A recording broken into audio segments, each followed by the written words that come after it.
19 species in genus Phalaris. My fascination with Phalaris. As a botanist, I've always been drawn to the diversity and complexity of the plant kingdom. One genus that has particularly piqued my interest is Phalaris, a group of grasses commonly known as canary grass. These plants belong to the Poaceae family, while often overlooked, possess a unique blend of biological, ecological, and even cultural significance.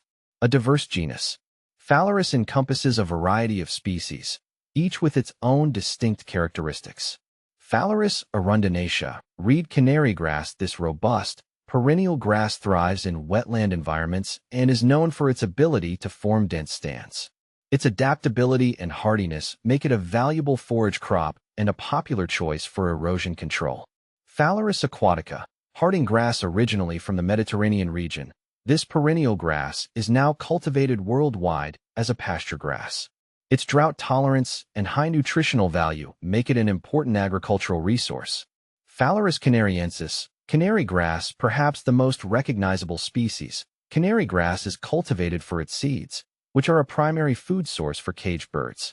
Its distinctive seed heads, resembling miniature wheat spikes, are a familiar sight in bird feeders.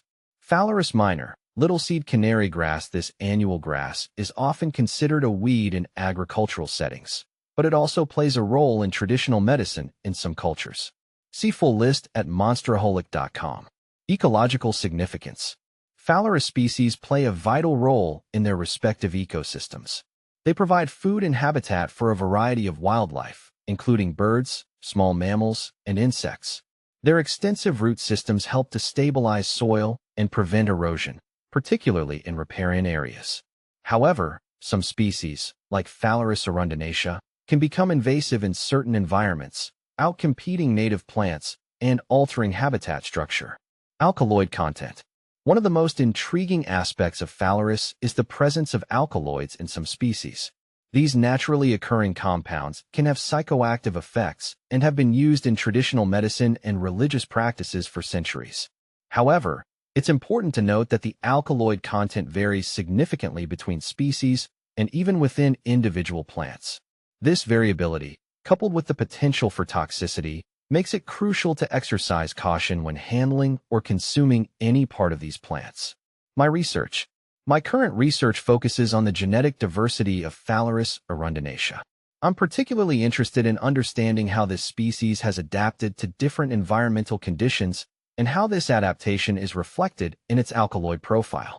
By analyzing the genetic makeup of various populations, I hope to shed light on the evolutionary history of this fascinating grass and its potential applications in biotechnology and medicine. The future of Phalaris. Phalaris holds promise for a variety of applications. Its potential as a biofuel source is being explored, and its use in phytoremediation, the use of plants to remove pollutants from the environment, is also under investigation. Furthermore, research into the medicinal properties of its alkaloids may lead to the development of new treatments for various ailments. As I continue my exploration of the Phalaris genus, I am constantly amazed by its adaptability, resilience, and complexity. This unassuming group of grasses has much to offer, and I believe that further research will reveal even more of its secrets and potential benefits.